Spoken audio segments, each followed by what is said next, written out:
자, 여러분 고개 드시고요. 반갑습니다. 예. 자, 오늘 교재 399페이지죠. 예. 그래서 우리가 여태까지 부동산 취득시에부가 되는 취득세 등록면허세를 받고, 오늘 이제 부동산 보유시에부가 되는 세금, 보유할 때 내는 세금 재산세하고 종합부동산세를 우리 이어서 오늘 보도록 하겠습니다. 399페이지 재산세 펴놓으시고요. 오늘은 좀 시간 관계상 복습을 생략하고, 지난주 복습을 생략하고 바로 진도를 나가도록 하겠습니다. 여러분, 재산세 보시면은 부동산 보유시에부가 되는 대표적인 세금인데, 보시면요, 세 문제가 거의 고정적으로 계속 출제가 되고 있어요. 재산세는 세 문제가. 그래서 어떤 때는 두 문제가 재산세 나오고, 또 종합부동산세고 묶어서 또 한 문제가 이렇게 나온 적도 있지만 2.5문제죠. 그런데 주로 세 문제가 계속 나오고 있습니다. 최근 30회 시험도 역시 세 문제가 나왔고요. 어떤 것들을 공부하냐 그러면, 재산세는 성격이요, 어떤 성격의 조세인지, 또 재산세 과세 대상이 어떤 것을 보유할 때 재산세가 부과되는지, 과세 대상. 근데 재산세 대상 중에서 있죠, 토지를 보유할 때 그 토지분 재산세를 부과할 때는 토지 유형을 구분해서 과세가 됩니다. 왜 그러냐면, 여러분 보세요. 예를 들어서 농지 1000평이 있고 나대지 1000평이 있고 공장 용지 1000평이 있어요. 그럼 면적이 똑같다고 토지분 재산세를 똑같이 부과하면 안 되겠죠, 여러분들? 그래서 토지 이용 모습에 따라 토지 유형을 구분해서 과세하는데, 토지 유형을 어떻게 구분하냐면 크게요, 분리과세 대상 토지, 또 별도 합산 대상 토지, 종합 합산 대상 토지, 이렇게 해서 크게 세 개 유형으로 구분해요. 그래서 어떤 기준에 의해서 이렇게 구분하는지 이런 것들을 제가 설명을 드릴 거고, 그래서 시험에서는 다음 중 종합 합산 대상 토지인 것은 29회 시험 같으면 분리 대상 토지인 것은, 별도 합산 대상 토지인 것은 하면서 이 토지가 어느 형에 속하느냐를 물어봐요, 토지형을. 근데 이 토지형 구분은 가끔씩 직접적으로 그 토지형 구분을 묻는 문제는 가끔씩 출제가 됩니다. 근데 이게 가끔씩 출제되는데, 제가 29회 시험 때 있죠. 29회 시험 때 토지형 구분이 이제 나올 때가 됐다 그래가지고 제가 별표에 3개 하면서 올해 아니면 내년 나올 때가 됐기 때문에 중요하다 그랬는데 출제가 됐어요. 29회 시험. 그래서 30회 시험은 토지형 구분을 직접적으로 묻지는 않을 것이다. 근데 다만 이 토지형 구분은 간접적으로 중요해요. 이 토지형 구분을 할 수 있어야지 세율 문제, 재산세 세율 문제라든가 등등 또 연관돼 있고요. 또 그다음에 종합부동산세도 토지형 구분을 할 수 있어야지 문제를 풀 수 있거든요. 그래서 이 토지형 구분이 중요하다. 그래서 간접적으로. 그런데 자, 토지형 구분을 할 수 있어야지 되는 그런 문제가 세율 문제와 묶어가지고 출제가 됐습니다. 그래서 31회 시험도 토지형 구분은 직접적으로는 출제 가능성은 좀 낮지만, 그래도 여전히 간접적으로는 또 중요한 의미가 있습니다. 그 다음에 재산세 누가 납부할 무자가 되느냐, 납세무자 있잖아요. 이 재산세 납세무자는 시험에 이게 거의 매년 또 출제가 되는 부분인데, 한 5년 정도 계속 출제가 됐었어요. 그러다가 이게 이제 최근에 보면 납세무자가 29회 시험 때는 종합문제 속에서 지문 한 줄 나오는 그런 정도였고요. 30회 시험은 출제가 안 됐어요. 그렇기 때문에 31회 시험에서는 납세무자, 재산세 납세무자는 독립한 문제로도 출제 가능성이 아주 높고요. 그 다음에 또 종합문제까지 합치면 거의 출제된다 이렇게 생각하고 대비를 하셔야 되는 부분입니다. 그 다음에 재산세에서요, 또 역시 세금 계산 어떻게 할 것이냐, 과표표 어떻게 일정되고 몇 프로 세율이 정되느냐.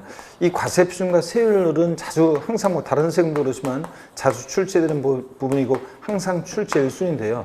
이게 이제 세율 부분이에요. 세율 문제가 이제 재산세 세율 문제가 토지형 구분과 묶어서 세율 문제가 출제가 됐습니다.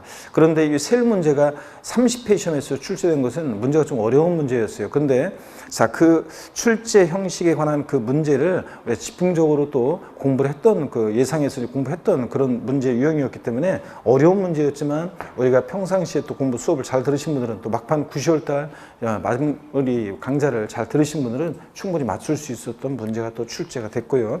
31회 시험에서도 역시 과세 표준과 세율은 묶어서 한 문제가 독립한 문제로 나올 수도 있고, 또 그 다음에 또 종합 문제 속에서 나올 수 있고 더 중요합니다. 그 다음에 재산세 세금 계산했으면 내야 되겠죠. 납세지를 어디로 하고 납세 절차요.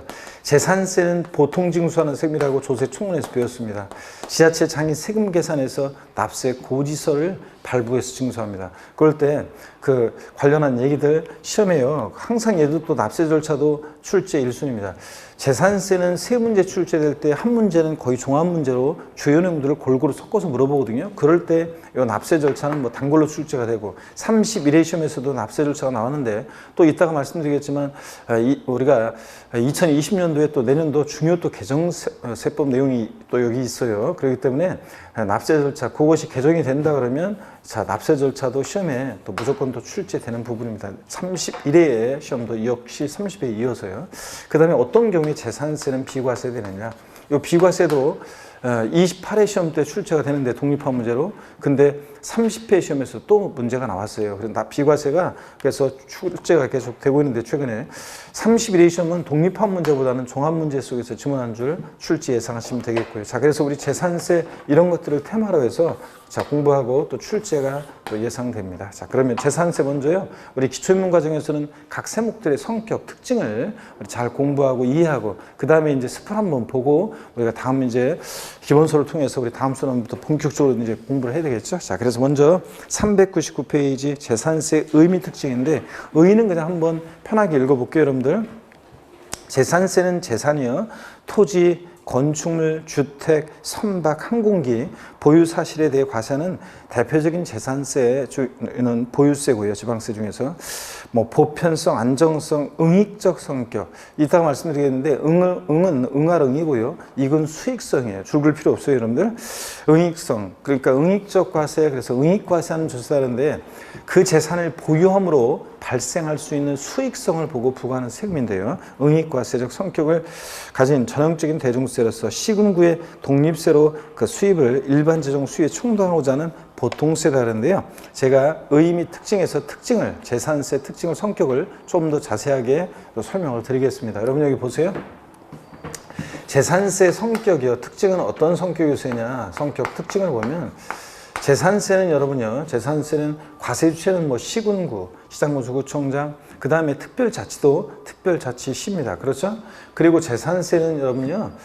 대표적인 재산 보유세고 그런데 일단 재산세는 여러분요. 재산세는 어떤 세금이냐면 대표적인 재산 보유세이면서 그 다음에 얘는 어떤 세금이냐 응익과세하는 조세다 이렇게 얘기를 하는데 한번 보세요. 응익과세.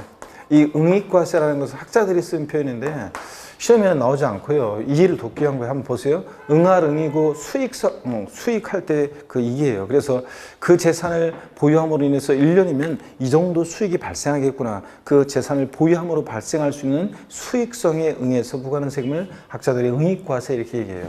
그 다음에 재산세는 원칙적으로 또 물세입니다. 물세고 세금 계산할 때 물건을 보고 세금 계산해요. 그래서 취득세 할 때 배웠어요. 합산과세, 개별과세요. 물세를 취하면 합산과세를 합니까? 개별과세 합니까? 예? 개별과세 한다 그랬죠? 납세문자 인적사항 고려하지 않고 물건만 보고 세금 계산하니까 물건 각각 어떻게 한다? 개별과세 한다 그랬습니다. 그렇죠?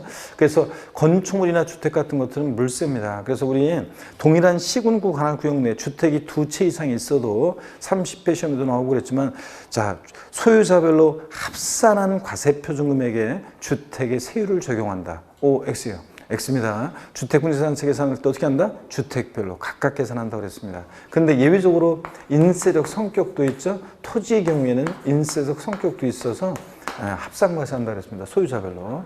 그래서 갑이란 사람이 예를 들어서 어떤 시군구에 만약에 동일한 시군구 내에 A상가 토지와 B상가 토지가 있다면 그 A상가 B상가 토지 가격은 소유자를 어떻게 한다? 합산해서 과세한다고 그랬습니다. 그 다음에 재산세요. 재산세 한번 보세요. 여기 아까 좀 쓰려고 했었는데 대장과세하는 조세다 이렇게 얘기해요. 재산세는 대장과세하는 조세다. 여기서 말하는 대장은 어떤 거냐면 토지대장, 건축물대장 같은 걸 말해요. 그래서 재산세는 시장군수구청장이 대상의 종류에 따라서 대장을 작성 기록하고 비치합니다. 그래서 토지대장, 건축물대장 같은 대장이 있고 그 대장을 작성 기록하니까 학자들이 얘기합니다. 대장과세하는 조세다 이렇게 얘기해요. 뜻만 아시면 되고요. 재산세는 또 그리고 사실주의 과세합니다. 그래서 실질주의, 사실주의 과세하니까 재산세는 등기되지 않아도 등록되지 않아도 허가받지 않아도 과세가 되는 거고요.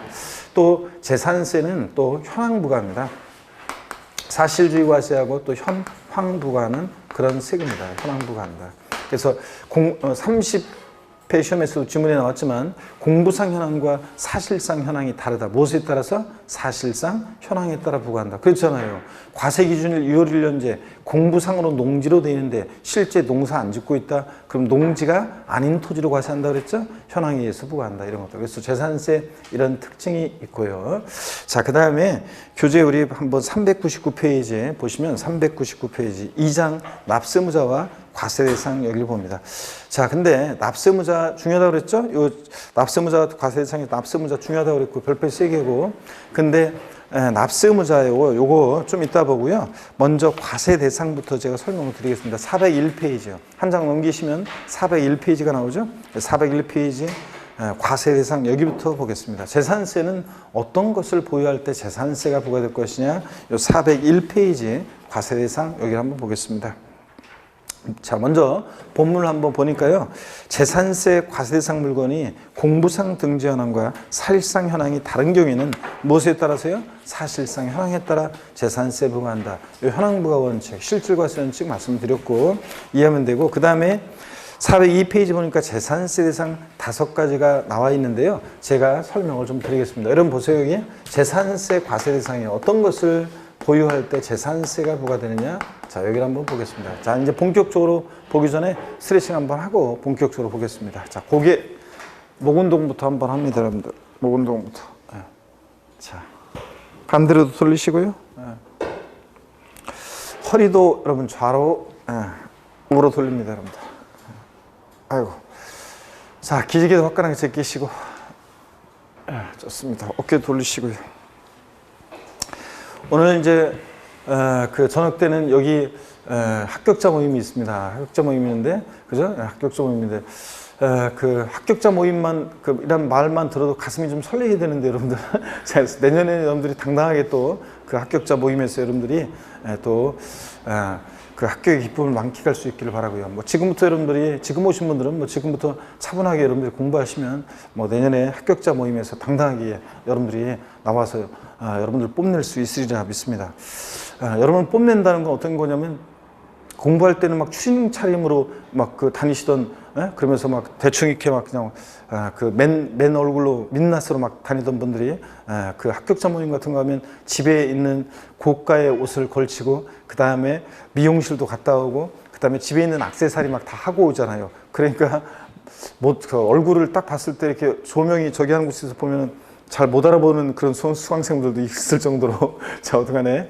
그렇게 해서 오셔가지고 하여튼 또 그 공부한 것들을 그동안 고생하신 거 그런 것들을 이제 회포를 풀고 이렇게 기쁨을 누리고 이렇게 합니다. 그래서 여러분들 내년에 다 이제 1년 동안 이제 이 시험이 뭐 제가 항상 얘기하지만 뭐 한두 달 공부해가지고 대충 해서 따고 그런 시험이면 여러분들이 도전할 만한 가치가 없는 시험인 거예요. 그런 시험이면. 그죠? 그래서 여러분들 1년 동안 또 꾸준히 공부해서 자, 많은 합격의 선배들이 열심히 공부하고 또 갈등과 여러 가지 어떤 어려운 시련들을 이겨내고 합격한 거예요, 여러분들. 그래서 딴 거기 때문에 옛날 시험하고 다르게 지금 공인중개사 시험은요. 그러니까 합격자 모임에서 축하받을 만한 그런 자격이 있는 시험이고요. 여러분들이 시험에서 또 아무나 딸 수 없는 시험이니까 도전할 만한 가치가 있는 시험이고 그렇습니다.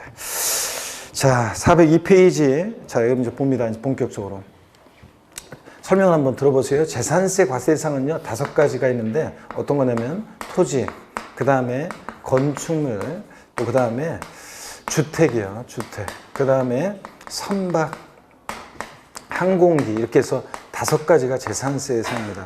상식처럼 알고 있어야 돼요. 재산세 대상 5가지는 이것도 머리글자 따서 외우시고 그러신 분도 계시는데 아마 그런 것까지 일일이 모든 걸 다 그렇게까지 할 필요는 없고 자 그냥 보다 보면 되는데 5가지 어떤 거냐면 토지, 건축물, 주택, 선박, 항공기입니다. 근데 시험에서 뭐 예를 들어서 이걸 문제 대상을 물어본다 그러면 차량 같은 거, 임목, 기계 장비 이런 것들을 슬쩍 집어넣고 물어봐요. 걔네들이 좀 보다 보면 익숙하잖아요. 차량, 기계장비, 임목 익숙한데 어디서 봤냐면 걔네들은 취득세 과세상인데 그거하고 헷갈리라고 거기다 슬쩍 이런 거 여기다가 집어넣고 이제 물어봅니다. 아니고 얘네들은 토지, 건축물, 주택, 선박항공입니다. 그럴 때 여러분 보시면 자, 재산세상이 되는 토지는요, 모든 토지예요, 이게. 모든 토지인데.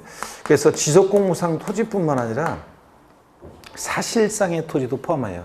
사실상의 토지가 뭐냐면 공유수면을 매립간척하고 매립간척한 다음에 준공 인가 전에 사실상으로 사용하는 토지를 말하는데요. 어떻거나 우리 실질과세원칙상 자, 우리 재산세 실질과세원칙상 등기, 등록, 허가 등과 무관하게 과세하니까 등록되지 않은 지적공무상 등록되지 않은 미등록된 토지도 어떻게 한다? 포함해서 대상이 됩니다. 등록과 무관하게 과세되니까. 또 재산세 대상이 되는 이 토지예요. 이 토지분 재산세 대상이 되는 토지에 주택의 부속 토지는 제외합니다. 주택의 부속 토지는 제외한다고 되어 있는데 자 보세요. 주택의 부속 토지는 왜 토지분 재산세 대상에서 제외하느냐? 그러면 여기 주택에 대한 제가 재산세 과세 입장을 소개할 건데 이게 여러분 중요해요. 자, 그래서 이걸 이해하면은 뒤에 이제 응용된 내용들을 또 이해할 수 있게 됩니다. 그래서 이걸 이해하셔야 되는데 우리가 주택 그러면 보세요, 여러분. 주택이라는 것은 세대원들이 독립한 주거 생활을 영위할 수 있도록 구조로 건축된 주거용 건축물과 그 다음에 부속 토지를 말합니다. 주택 그러면요. 그럴 때 자, 주택에 대해서는요, 공시가격을 평가할 때, 우리가 시가순액, 주택에 대한 시가순액, 그 공시가격을 평가할 때도 주택은 건물과 일정 면적까지 토지 가격을 하나로요, 통합해서 평가합니다. 그러니까 여러분들 개별 주택 가격이나 공동주택 가격, 그 주택의 시가순액은요, 일정 면적까지 토지 가격도 포함한 가격이에요. 그 공시가격에는. 그래서 아파트 같은 것은 아파트에 대한 공동주택 가격, 그 공시된 가격은 여러분 아파트 살고 있는 그 건물에 대한 가격만 있는 게 아니라 대지권의 가격도 포함된 가격이잖아요. 그래서 주택은 항상 이렇게 건물과 토지를 하나로 공시가격 평가합니다. 하나로 평가하고 통합해서 건물과 토지를 또 그 다음에 통합해서 과세해요. 통합과세한다는 것은 주택분 재산세상으로요 과세하는데 자 주택은 보세요. 주택은 건물과 일정 면적까지 토지를 하나로 해서 주택분 재산세 대상으로 과세합니다. 그러면 여기 보세요. 토지분 재산세 대상이 되는 토지에서 주택의 부속 토지는 제외한다고 하는데 주택 부속 토지는 어디서 과세하니까? 주택분 재산세 대상으로 과세하니까 토지분 재산세 대상에서 주택 부속 토지는 어떻게 한다? 제외한다 그런 얘기입니다. 주택분 재산세 대상이 되니까. 근데 상가에 대한 과세 입장을 한번 소개해 드릴게요. 여러분 상가는 보세요. 상가가 있어요. 그럼 상가에 건물과 토지가 있잖아요. 상가에 건물과 토지가 있으면 상가는 공시가격을 평가할 때 있잖아요. 건물은 건물 가격만 따로 공시가격을 평가합니다. 그래서 상가의 공시가격은 건물 가격만 또 따로 평가하고 또 그 다음에 상가 토지는 상가 토지 가격만 따로 또 이렇게 평가합니다. 공시가격을. 그리고 과세할 때도 따로 상가와 토지는 개별 과세합니다. 그래서 상가의 건물 부분은 건축물분 재산세 대상으로 과세하고요. 건축물분 재산세 대상으로. 그 다음에 상가 토지는 또 토지분 재산세 대상으로 따로 이렇게 과세합니다. 그럼 여러분 보세요. 우리가 주택은 항상 과세할 때 또 공시가격을 평가할 때도 주택은 항상 건물과 일정 면적의 토지 가격을 하나로 평가하고 하나로 과세합니다. 상가는 건물과 토지를 어떻게 한다? 따로따로 평가하고 따로따로 과세한다는 거. 이 개념이 항상 머릿속에 있어야지 다른 내용도 또 뒤에 또 이해가 됩니다. 자, 그러면 다시 돌아와서 토지분 재산세 대상이 되는 토지에서 주택 부속 토지를 어떻게 한다? 제외한다. 주택 부속 토지는 어디서 과세하니까? 주택분 재산세 대상이니까. 또 그 다음에 건축물을 보겠습니다. 재산세 대상이 되는 건축물은요. 건축물은 어떤 거냐면 건축법상의 건축물이에요. 그래서 건축법상의 건축물. 그러니까 우리가 건축법상 건축물 그러면 어떤 게 있냐? 건물이요. 건축법상 건축물 그러면 건물, 지붕과 기둥 또는 벽이 있는 사무실, 창고, 차고 같은 이런 건물뿐만 아니라요. 건물이 있고요. 대표적으로. 그 다음에 또 재산세 대상이 되는 건축물에는 건축물과 독립한 시설물, 건물과 독립한 시설물도 재산세 대상이 됩니다. 건물과 독립한 시설물이요. 그 대표적인 예가 어떤 거냐면 체육시설의 설치 이용에 관한 법률에 따른 20타석 이상의 골프 연습장 같은 이런 시설물도 대상이 됩니다. 그래서 취득세하고 범위가 원칙으로 같은데요. 취득세에서 골프 연습장 같은, 그러니까 건축물의 범위는, 그래서 취득세에서 일정한 요건을 갖춘 골프 연습장도 취득세 대상이 되는데 재산세 대상도 됩니다, 여러분. 자, 골프 연습장 같은 시설물도 대상이 되고, 또 그럼 한번 보세요. 여러분께 물어볼게요. 무허가 건축물은 재산세 대상에 포함해요, 제외해요? 무허가 건축물은 재산세 대상이 되겠어요, 안 되겠어요? 실질과세원칙상 등기되지 않아도, 등록되지 않아도, 허가받지 않아도 과세가 된다고 그랬잖아요. 무허가 건축물을 취득할 때, 무허가 건축물을 보유할 때, 양도할 때 취득세나 재산세, 양도세 대상이 된다고 그랬습니다. 제가 실질과세원칙 설명할 때 어떤 수강생분이 무허가 건물 같은 거는 어떻게 알고 재산세 부과하나요? 이렇게 물어본 수강생 얘기 해드렸잖아요. 그 사람들? 그래서 제가 무허가 건축물은 그냥 취득세나 재산세나 양도세 대상이 된다만 알면 되는 거지, 수험생이. 그걸 어떻게 족발해서 과세상국에서 세금을 부과하나요? 그런 건 우리가 신경 쓸 게 아니다 그랬죠? 자, 그래서 무허가 건축물 당연히 포함해서 대상이 됩니다. 주택 그러면 여러분 보세요. 주택 그러면 주거용 건축물과 부속 토지를 말합니다. 주거용 건축물과 부속 토지를 말하고요. 자, 근데 이 주택에는요, 주택분재산세 대상이 되는 주택에는 별장도 포함합니다. 상시 주거용이 사용하지 않는 주택 있죠? 이 별장은 고율의 세율이 적용된다는 것 뿐이지 주택분재산세 대상에 포함해서 과세합니다. 선박이요? 선박 항공기는 뭐 설명드릴 게 없어요. 제목만 아시면 되지. 선박은 무리를 떠다니는 배면 원칙으로 대상이 된다. 항공기, 사람이 탑승해서 항공에 사용하는 거면 뭐 비행기, 비행선, 뭐 활공기, 헬리콥터 다 대상이 된다. 이렇게 그냥 아시면 되겠습니다. 자, 재산세상 5가지 어떤 거예요? 토지, 건축물, 주택, 선박, 항공기 5가지입니다. 교재 한번 보겠습니다. 402페이지 보니까요. 토지요.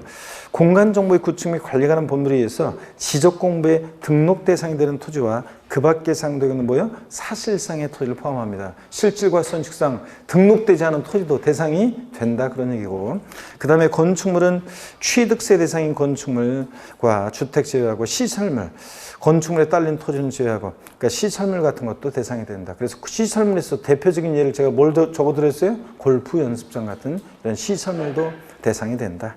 그 다음에 주택은요, 주택복종에 따른 주택입니다. 그래서 부속토지를 포함했어요. 그래서 가로 안에 보니까 주택에 딸린 토지를 포함한 통합 이렇게 되어 있는데, 이 말이 주택은 아까 건물과 일정 면적까지 토지를 공식하게 평가할 때 하나로 평가하고 통합해서 과세한다고 그랬죠? 주택과 토지를 하나로, 주택분재산세 대상으로. 그 얘기입니다, 여러분들. 자, 그 다음에 선박항공기는 그냥 대상이라는 것만 하시면 되고요. 자, 그 다음에 이제 3장에 보니까 과세상 토지 구분이 있잖아요. 제가 토지용 구분은 직접적으로 31회 시험에서 출제 가능성이 가끔씩 나오는 거라 29회 나왔기 때문에 31회 시험 때 또 나오기는 조금 그런데, 어떻든 간에 토지용 구분은 간접적으로 중요하다고 그랬습니다. 직접적으로 안 나오더라도. 그래서 별표시 2개 해드렸었고, 이 토지용 구분을 어떤 기준에 의해서, 아까 재산세 대상이 되는 모든 토지는 이렇게 크게 3개용으로 나눴는데 어떤 기준에 의해서 토지용을 나누는지를 제가 소개해 드리겠습니다, 여러분들. 자, 보세요. 어떤 기준에 의해서 토지용을 나누냐. 여기를 지우겠습니다, 여러분들. 그래서 여기 지울 건데, 제 카페 그 핵심 요약 정리 다운받으시면 그 핵심 요약 정리 이런 것들이 이렇게 정리가 돼 있어요. 이거 그대로 나와 있어요. 그래서 토지용 구분에 대한 것만 요번에 제가 그 빼놨지 다 있습니다. 그래서 이걸 지울게요. 자, 그러면 어떤 얘기냐 한번 보겠습니다. 재산세요, 여러분.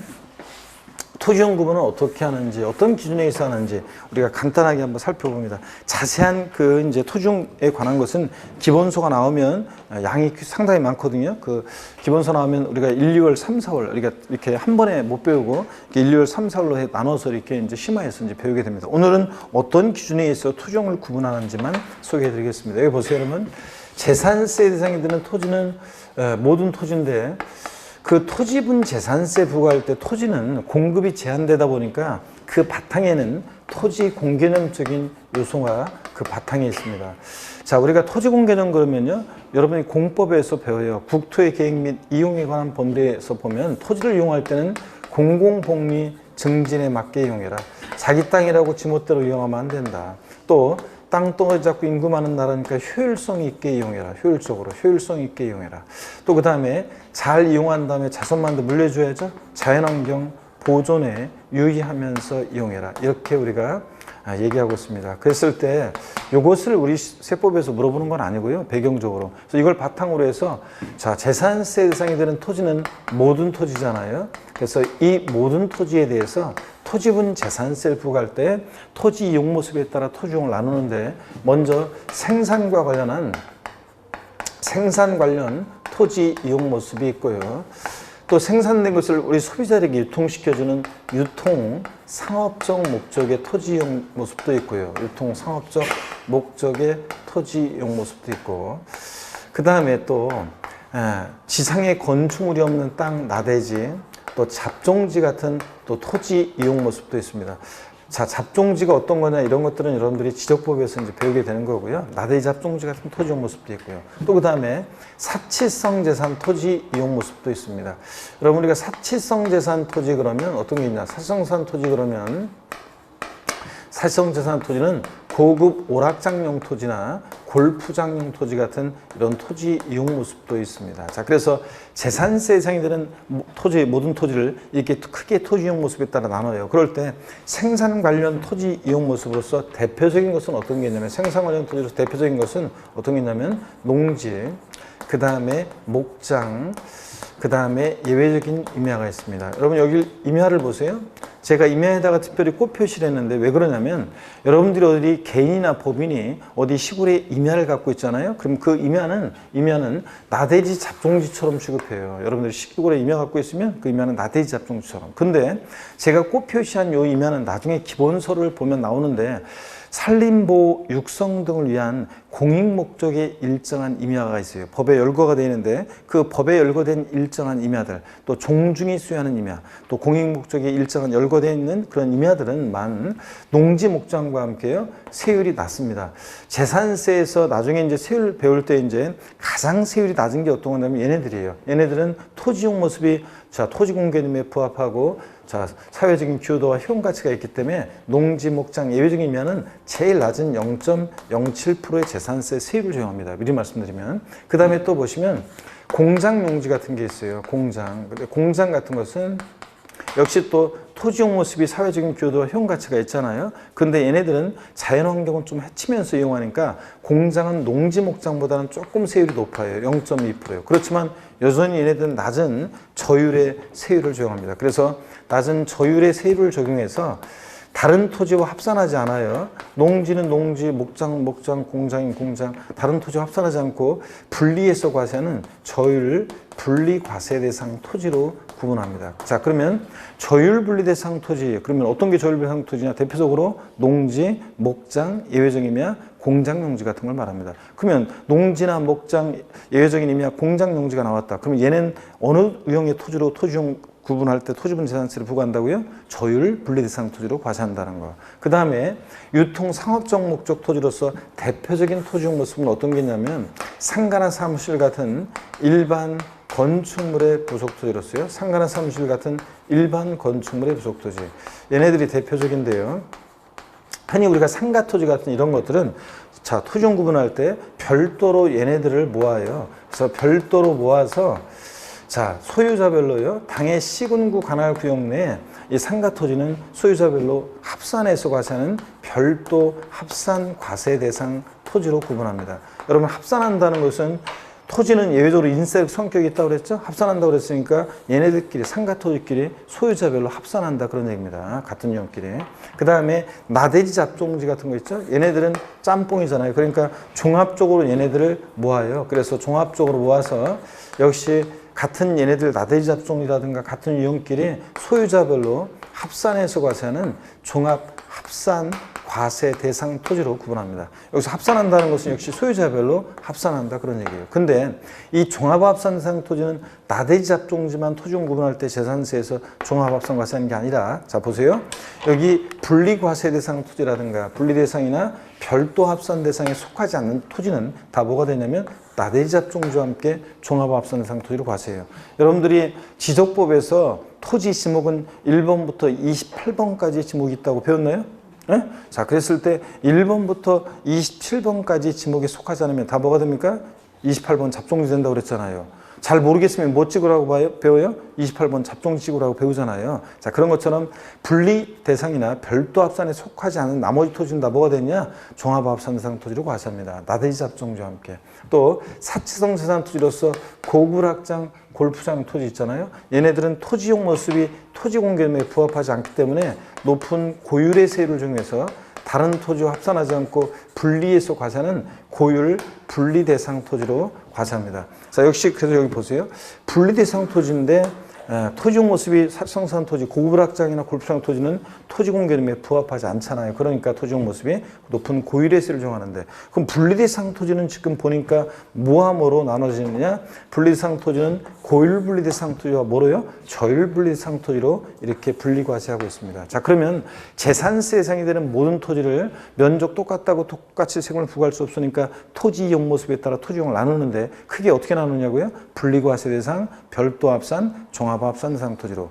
분리대상 토지는 또 뭐와 뭐로? 저율 분리와 고율 분리상 토지로 나눕니다. 그래서 시험에서는 다음 중 종합합산 대상 토지인 것은, 다음 중 별도 합산 대상 토지인 것은 막 물어보는데, 그런데 이게 전부 얼마나 적겠어요? 공부 끝이죠? 아니고 나중에 기본서 나오면 이제 양이 굉장히 많아요. 그 세세한 이제 그 예라든가 아니면 또 예외적인 것들이 또 엄청 많기 때문에 그런 것들을 우리가 이제 공부하게 됩니다. 오늘은 여러분들이 토지용, 모든 토지를 어떤 기준에 의해서 이렇게 토지용을 분리별 또 종합으로 나누는지, 자, 이런 것들을 어떤 게 대표적인지 알고 가시면 되겠습니다. 자, 다시요. 농지, 목장, 자, 예외적인 의미야. 공장 용지는 어느 형의 토지로 과세한다? 저율분리상 토지로. 또 상가나 사무실 같은 일반 건축물에 속토지는 뭐로? 별도 합산 대상 토지로. 나대지 잡종지라든가 분리나 별도에 속하지 않은 나머지 토지는 다 뭐로? 종합 합산 대상 토지로 과세하고, 사치성 재산 토지로서 고불학장, 골프장 토지는 뭐로 과세한다? 고율분리상 토지로 과세한다. 이걸 여러분들이 딱 아시면 되겠습니다. 자, 그러면 교재 402에서 403페이지까지 나와 있는 내용들은 여러분들이 그냥 읽어보시면 되는 거고요. 그 다음에 403페이지에 그 그림이 있잖아요. 403페이지에 보니까 그림이 있는데, 그 그림에 보면 맨 아래 거 같은 것도 한번 보시면요. 맨 아래 거 같은 거 보니까 건축물은 건물과 토지를 구분해서 각각 개별 평가하고 개별 과세하고, 그죠? 자, 그 다음에 주택은 건물과 토지를 어떻게 한다? 하나로 통합해서 평가하고 통합 과세한다. 그런 얘기가 살짝 나와 있습니다, 여러분들. 그래서 제가 설명드린 내용을 잘 이해하시면 되고요. 자, 이렇게 해서 우리 토지용 구분 어떤 기준에 서 구분하는지만 살짝 소개해 드렸습니다. 다시 앞으로 갑니다, 여러분들. 399페이지 재산세 납세무자입니다. 재산세는 누가 납세무자 될 것이냐? 시험에 별표 3개 하라고 그랬죠? 31회 시험에서 중요하다 말씀을 드렸습니다. 별표 3개 하시고 399페이지 재산세 누가 납세무자가 되느냐 한번 보도록 하겠습니다, 여러분들. 그리고 납세무자, 오늘은 뭐 자세한 내용들은 우리 이번에 11월, 12월 달에 시간이 배정이 이번에 적게 돼가지고 세법이 5번밖에 안 돼 있죠. 그래서 요 납세무자를 자세한 것은 나중에 이제 예외적인 것들은 나중에 차차 이제 다음 수련부터 본격적으로 배우고요. 다 배울 건데, 오늘은 그냥 여러분들이 가장 기본적인 것만 일단 알고 가겠습니다. 원칙 한번 봅니다. 재산세 납세무자는 원칙적으로 재산을 사실상 소유하는 자인데, 본문 한번 볼게요. 재산세, 자, 밑줄입니다. 과세 기준일 유효일 현재 밑줄이요. 그래서 재산세는 여러분 과세 기준일이 있고 항상 언제 기준으로 판단한다? 과세 기준일을 기준으로 판단한다 그랬습니다. 유효일 기준으로. 이것이 대상이 되는 물건인지, 납세무자는 누가 되는지 등등, 과세 표준 등등 항상 뭘 판단한다 그러면 재산세는 언제 기준으로 판단해? 과세 기준일, 유효일 현재를 기준으로 판단합니다. 그 다음에 밑줄이고요. 근데 시험에서는 납기 개시일 현재 이렇게 바꿀 수도 있어요. 납기 개시일 아닙니다, 여러분들. 자, 예를 들자면 재산세 납기가 만약에 7월 16일부터 7월 31일까지다 그러면 납기 개시일 현재 아니고 언제다? 과세 기준일 유효일 현재입니다. 아셨죠, 여러분? 유효일 현재. 항상 이때를 기준으로 판단하고. 또 밑줄입니다. 재산을 사실상 소유하고 있는 자 밑줄이요. 재산세 납부할 의무가 있다. 여러분, 재산세는 실질주의, 사실주의 과세하니까 등기 등록과 무관하게 과세하죠? 그러니까 내 명의로 꼭 등기가 돼 있어야 되느냐, 공부상 소유자로 등재가 돼 있어야 되느냐, 그렇지 않다는 얘기입니다. 재산을 사실상 소유하면 그 자가 납세무자가 됩니다. 자, 그래서 사실상 소유하는 자입니다. 시험에서 바꾼다 그러면 또 이렇게 바꿀 수도 있죠. 재산세 납세무자는 과세 기준일 현재 재산세 과세 대장상의 소유자이다. OX요. X입니다. 대장상의 소유자면 공무상 소유자라는 얘기잖아요. 아니고 뭐다? 사실상 소유자입니다. 자, 그 다음에 거기 보충학습에 보니까 공유재산의 경우 봅니다. 여러분 공유 그러면 공동 소유의 줄임말이고요. 여러분이 민법에서 이제 배워요. 공유다, 공유재산이다 그러면 공유자들은 지분이 있다는 걸 배워요. 지분. 자, 그러면 한번 보겠습니다. 공유재산의 경우에는 그 지분에 해당하는 부분. 자, 가로도 밑줄입니다. 지분의 표시가 없으면 지분이 균등한 것으로 봐서 여기가 포인트입니다. 누가 납세의무자? 지분권자가 재산세를 납부할 의무가 있다. 공유재산은 누가 납세의무자다? 지분권자입니다. 지분권자. 그러면 여러분 한번 보세요. 이런 얘기예요. 공유재산 지분권자라고 했는데 어떤 얘기냐? 예를 들어서 갑과 을이 공유하고 있는 재산입니다. 자, 공동 소유 재산이 있는데 누가 재산세 납세의무자 될 것이냐? 갑 지분이 예를 들어서 60%, 을 지분이 40%라고 할게요. 그러면 누가 재산세 납세의무자 될 것이냐? 갑과 을 중에서 누가 납세의무자란 얘기예요? 예? 갑이요? 자, 그래서 갑이 납세의무자다. 왜 갑이 납세의무자예요? 지분이 가장 큰 자니까. 그래서 나중에 이제 우리가 공부를 많이 하면은 공동 소유 재산에 대해서 이제 재산세라든가 양도소득세라든가 종합소득세, 부동산 임대업에서 이제 각각 판정하는 기준이 이제 좀씩 다르거든요. 자, 그럴 때 이제 어떻게 이제 하는지 판단하는지 나중에 또 자세히 또 배우겠지만 하나하나 다 배우고 나중에 종합적으로 정리 계속 해드리는데 일단 지금 우리가 읽은 것은 재산세는 이런 경우에 공유재산의 경우 누가 납세의무자냐? 지분권자라고 그랬잖아요. 그러니까 갑은 60% 지분에 대해서, 을은 40% 지분에 대해서 누가 납세의무자입니까? 이 지분권자가 납세의무자입니다. 공유재산은 누가 납세의무자다? 지분권자, 각자가요. 근데 이번에 한번 보세요. 이번엔 공유재산인데 갑과 을이 공유하고 공유재산인데 지분에 표시가 없어요. 이럴 때는 누가 납세의무자냐? 지분이 균등한 것으로 본다고 그랬잖아요, 지금. 지분에 표시가 없는 경우는 지분이 균등한 것으로 보니까 50%씩 균등한 것으로 봐서 갑과 을이 지분권자 각자가 납세의무자입니다. 시험에서는 어떻게 바꾸느냐? 공유재산의 경우에 공유재산의 경우 재산세 납세의무자는 공유자 중에서 지분이 가장 큰 자로 한다. X입니다. 자, 지분에 표시가 없는 경우에는 지자체 장이 지정하는 사람으로 한다. 또는 자, 공유재산의 경우 지분에 표시가 없는 경우에는 최연장자로 한다. 시험에 이렇게 나온 적도 있는데 아니고 누구다? 지분권자 각자입니다. 공유재산은 누가 납세의무자다? 지분권자. 공유재산은 좌우지간 이 지분권자 각자입니다. 지분권자. 자기 지분에 대해서 각자가 납세의무자가 되는 거예요. 공유는 공동 소유 줄임말이니까 그 공동 소유자 각자가요. 지분에 대해서 지분권자 납세의무자입니다. 하여튼 옳게도 나오고 바꿔서 나오고 그랬었는데 여러 번 나왔었는데 좌우지간 아무리 꼬셔도 먹으면 안 되고 공유재산은 누가 납세의무자? 지분권자. 이렇게요. 그 다음에 2번 봅니다. 주택의 건물과 부속 토지 소유자가 다를 경우 그 주택에 대한 산출세액을 건축물과 부속 토지 여기가 포인트입니다. 시가표준액 비율로 안분 계산한 부분에 대해서 그 소유자가 재산세 납부하는 의무가 있다. 밑줄 쫙이고 계속 포인트는 시가표준액 비율로 안분입니다. 이 시가표준액 비율에다가 돼지꼬리 땡냐에서 뭐라고 써놔요? 돼지꼬리 땡냐에서 면적 비율 X 해놓으세요. 면적 비율 X요. 그럼 이게 어떤 얘기인지 설명을 드려보겠습니다. 여러분 여기 보세요. 어떤 얘기냐? 자, 우리가 주택에 대해서 아까 주택에 대해서 보세요. 주택에 대해서 통합평가, 통합과세 말씀드렸었는데 어떤 주택이 있어요. 예를 들어서 어떤 주택이 있는데 이 주택에 건물과 토지에 소유자가 달라요. 주택 소유자는 갑이고 토지 소유자는 을이에요. 그러면 자 보세요. 주택에 대해서 이제 통합해가지고 하나로 평가해서 주택분 재산세를 계산해요. 그럼 이 나온 세 개에 대해서 갑과 을 중에서 누가 납세의무자 될 것이냐? 원래 주택은 공시가격 평가할 때 건물과 일정 면적까지 주택 부속토지 하나로 평가하잖아요. 그런데 이럴 때 어떻게 하냐면 주택은 이런 경우에 자 건물과 토지 소유자가 다를 때 나온 세 개에 대해서 따로따로 이때는 따로따로 주택과 토지의 시가표준액을 구해봐요. 그랬더니 이 시가표준액 비율이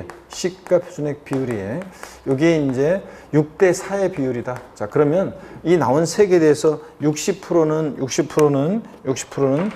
토지 소유자 을이 납세의무자가 되는 거고 이게 100만 원이다 그러면 60만 원은 토지 소유자 을이, 40만 원은 40%는 주택 소유자 갑이나 압수음자가 된다, 그런 얘기입니다. 그래서 주택의 건물과 토지 소유자가 다른 경우 주택에 대한 재산세는 주택의 건물과 토지 시가 편익비로 안 변한 부분에 대해서 그 소유자를 압수음자로 보는 건데, 바꾼다 뻔하지 뭐. 시험에서 바꾼다 그러면 시가 편익 비율을 뭐로 바꾼다고요? 여러분들 면적 비율로 바꾼단 말이죠. 그래서 면적 비율 X 이렇게 해놓으시라는 그런 얘기입니다. 면적 비율 X고, 주택의 건물과 토지 면적 비율에 따라 안 변한 부분에서 그 소유자를 압수음자로 이렇게 바꿔요. 자, 399페이지 맨 아래 2번 예외입니다. 재산세 과세기준일 현재 다음에 해당하는 자는 사실상 소유자가 아니더라도 재산세 납부할 의무가 있다. 아까 재산세 납부자는 원칙적으로 누구라고 했어요? 재산을 사실상 소유하는 자인데 예외가 이제 쫙 나옵니다. 400페이지로 넘어갑니다. 400페이지 보니까 양가로 1번에요. 재산세 납부자는 원칙적으로 재산을 사실상 소유하는 자인데 공부상 소유자가 납부자가 되는 경우도 있습니다. 그래서 쫙 밑줄입니다. 공부상의 소유자가 매매 등의 사유로 소유권의 변동이 되었는데도 신고하지 아니해서 사실상 소유자를 알 수 없을 때는 누가 납부자가 되느냐? 공부상 소유자가 재산세 납부할 의무를 진다. 밑줄 짝입니다. 그러면 이게 어떤 얘기인지를 쭉 한번 소개를 해드리겠습니다, 여러분. 자, 어떤 얘기인지 한번 보세요, 여러분들. 어떤 얘기냐? 우리가 재산세 납세무자 한번 보세요. 재산세 납세무자는 여기를 그러면 요 통합과세 한다면 이걸 지울 거예요. 항상 이거 통합해서 평가하고 통합과세 한다. 그럼 여기를 지우고 한번 설명을 드려볼게요, 여러분들. 자, 어떤 얘기냐 그러면 재산세 납세무자는 재산세 납세 의무자는 원칙적으로 과세 기준일 6월 1일 현재 재산을 사실상 소유하는 자다, 이렇게 우리가 배웠습니다. 공부상 소유자 아니고. 근데 예외적으로 재산세 납세무자가 예외적으로 공부상 소유자가 되는 경우도 있다는 얘기입니다. 어떤 경우에 공부상 소유자가 되느냐? 두 가지가 있어요.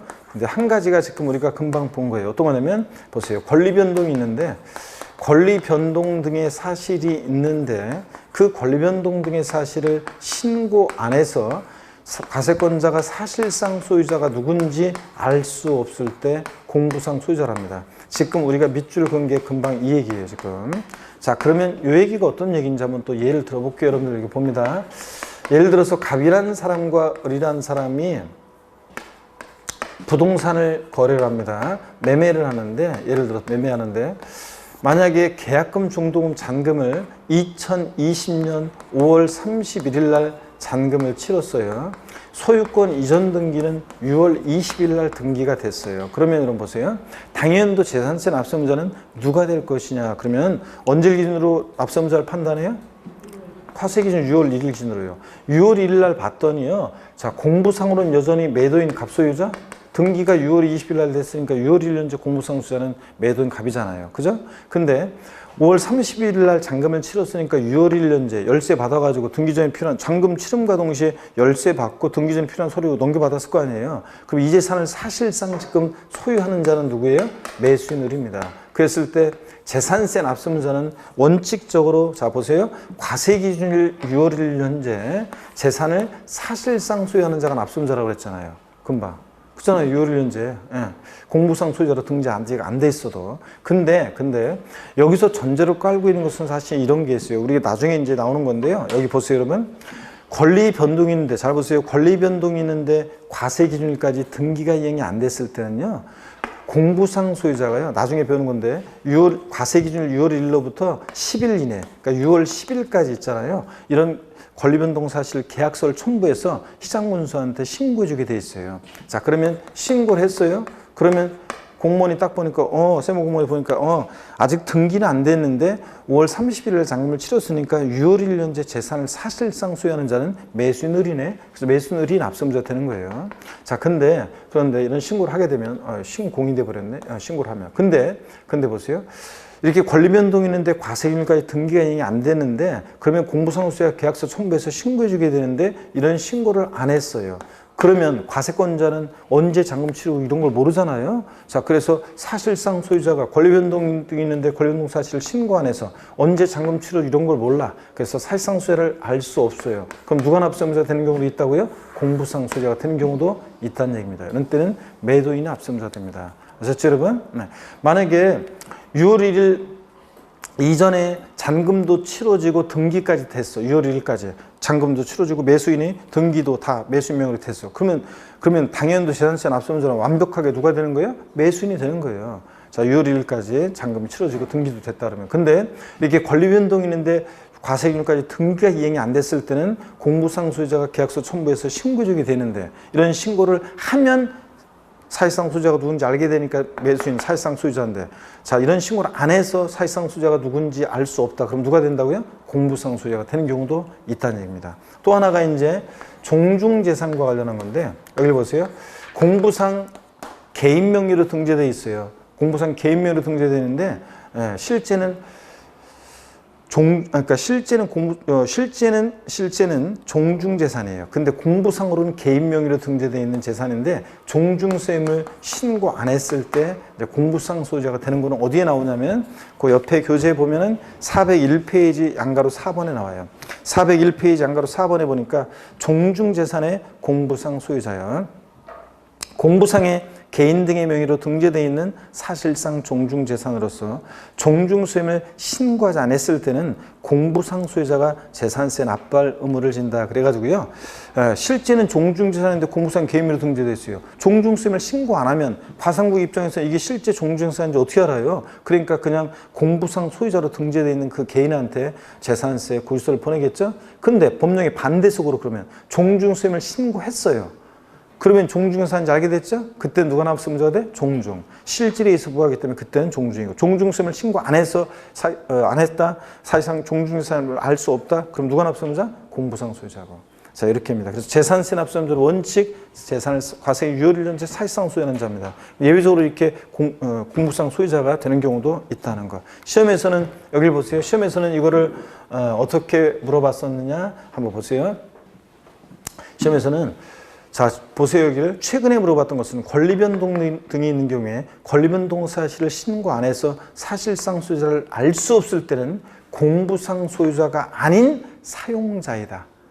X입니다. 사용자 아니고 누구다? 공부상 소유자입니다. 이렇게 힌트까지 줬고 최근에 또 여러분 시험에 나왔던 것이 권리변동 등이 있는 경우에 권리변동 사실의 신고 여부와 관계없이 재산세 납세문자는 신고 여부와 관계없이 권리변동 등의 경우에 권리변동 사실의 신고 여부와 관계없이 재산세 납세문자는 사실상 소유자이다. X입니다.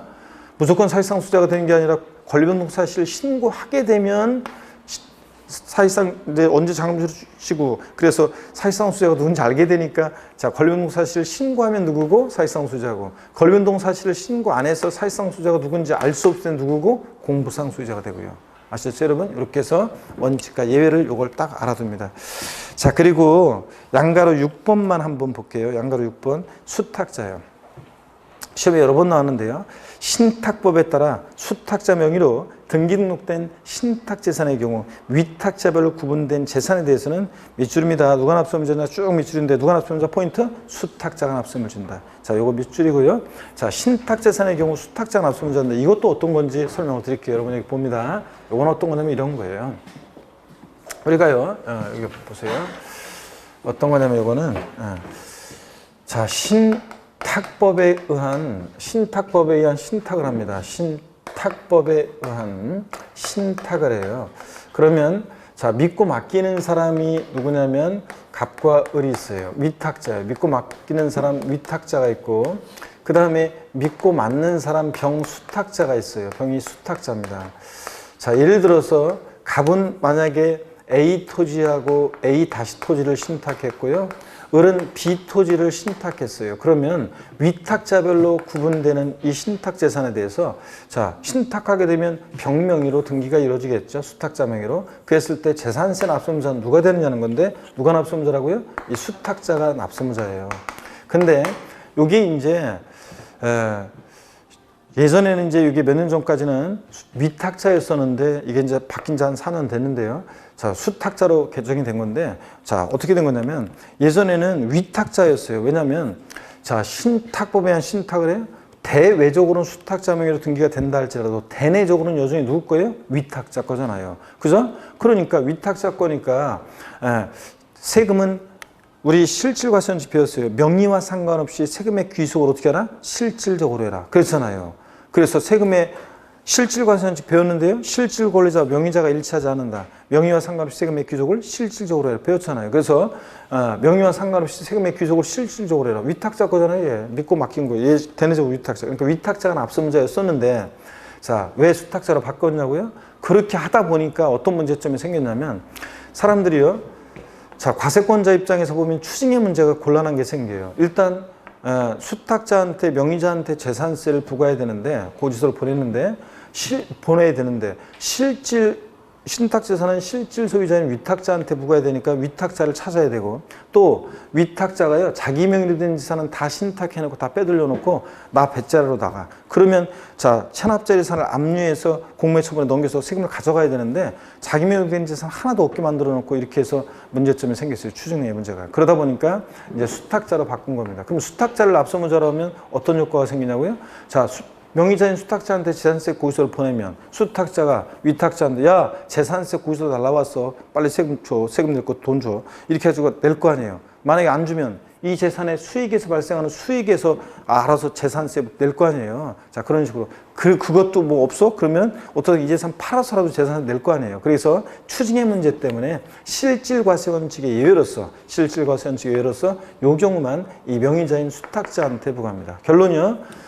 신탁법에 의해서 신탁한 재산, 위탁자별로 구분되는 신탁재산은 누가 재산세 납세자가 된다? 수탁자, 위탁자로 바꿔서 당연히 2번 나왔겠죠? 네, 2번 나왔고 옳게도 나오고 그래서 신탁재산은 누가 납세자냐? 수탁자예요. 그리고 나머지 내용들은 우리 다음에 4차 우리가 배우기로 합니다. 가장 납세자에서 가장 기본이 되는 내용을 우리가 먼저 배웠습니다. 자 그리고 401페이지 과세대상 자 설명드렸고 또 토지용급은 어떻게 하는지 소개해드렸습니다. 403페이지까지 설명드렸고 404페이지입니다. 자 404페이지인데 잠깐 쉬었다가요. 재산세 어떤 경우에 비과세 되는지 뭐 이런 것들 세금 계산 어떻게 하는지 납세 절차 계속 이어서 보도록 하겠습니다. 잠깐 쉬겠습니다.